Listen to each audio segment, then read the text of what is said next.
Hey guys, welcome to another Watch Topic Showdown, where two watch enthusiasts take opposing views on topics discussed in the watch community today. I'm your host, Bobby Legs, from the Bobby Legs YouTube channel. And right now I am wearing, of course, my favorite watch in my collection, my Black Bay BB58. Our guest contestant is Chris from the Watch Lounge. Hey Chris, how you doing today? And what's on your wrist tonight? How's it going, man? I'm doing good. Wearing that Arnie that you lent into me. Loving that. I'm thinking about buying one myself. Very, very nice.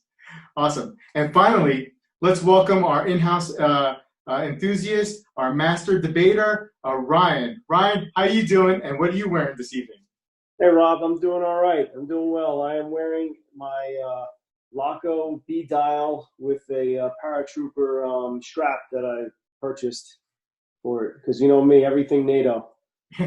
Very nice. Very true. Okay, so here's how we do it, guys. There's going to be 5 one-minute rounds. Each enthusiast has 30 seconds to make their case. So let's get started. Okay, Chris, you're up first. Hulk or Kermit? Basically, I'd take the Hulk just based on that personal aesthetics alone, which I go for a watch, I go for aesthetics, and I prefer the look of the Hulk to the Kermit. I feel like there's a little more there on the dial and everything. The green bezel's cool, but it just doesn't really get me. Like, I'd rather have the green on the dial, and it's a little more, like I said, it's a little more aesthetics appealing to me. That's why I would choose the Hulk over the Hulk over the Kermit, excuse me. All right, 30 seconds. I would definitely take the Kermit. The green bezel dial combo is too much. For a one watch collection, it clashes with everything. Submariner is the quintessential single watch collection, at least with the black dial, green bezel. It just gives a small pop of color. You could almost wear it with most, pretty versatile. Besides that, I think the dial has been matched the bracelet itself. The watch flashes with itself. It's just a design that I don't care for one bit. I think the Kermit's much classier. Great. Okay, Ryan, you're up for next now here. Grand Seiko, yay or nay? Go. It's not going to be popular for saying this, but I'm going with nay. When looking at the models, and I think, for instance, the SBGA dive watch, it is probably the worst homage of a Submariner I've ever seen. The proportions are horrible. The bezel looks like a saw blade. I like the snowflake dial, but I'm really not interested in the spring drive. And then even the 9F quartz movement, for what you're getting, even if it has super accuracy, it's a quartz. Not all that interested in 30 seconds. Conquest. I'm going to go with a yay on that because just Grand Seiko in general has a great lineup, I feel like. And for the price, especially if you're an entry-level enthusiast, just getting into luxury watches, I feel like they offer a lot of bang per buck for the entry level. Of course, they have the higher-end iconic, as you mentioned, the Snowflake. You can't go wrong with that one. It's a classic all-around watch. Okay, off to the next topic. Chris, Microbrands, worth it or not worth it?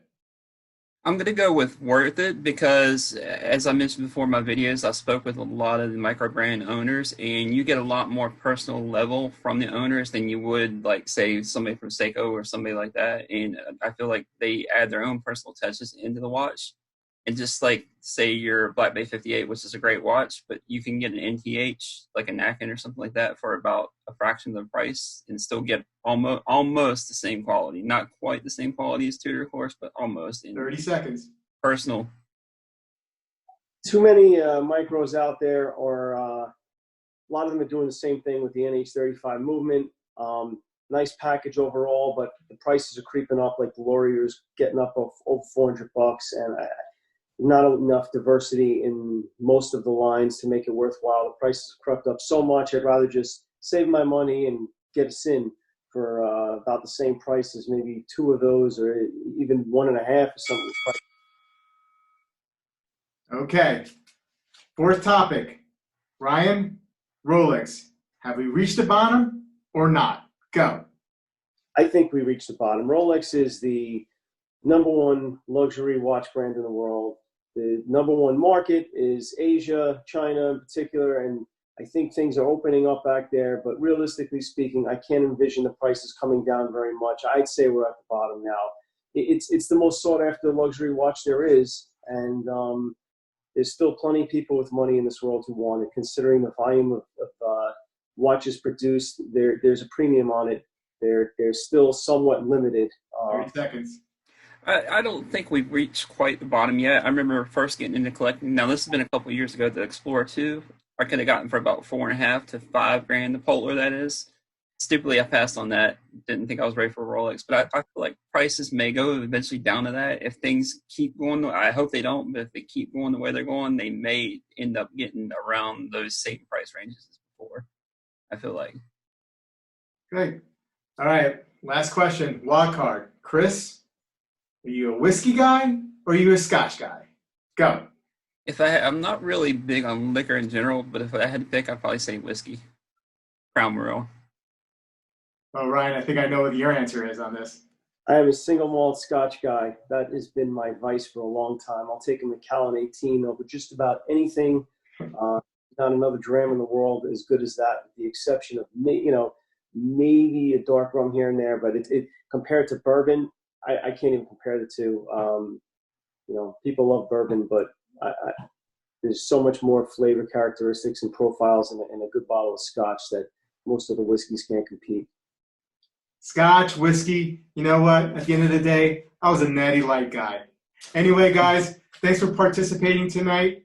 And if you and everybody out there, please put in the comments below, who do you think won today? Was it Chris or was it Ryan? And please also put in any comments for any other future suggestions for topics that we can discuss in this Watch Topic Showdown. Thank you, guys. Had a really good time tonight, and we'll see you guys soon. Take care. Appreciate you having me, man. Take care.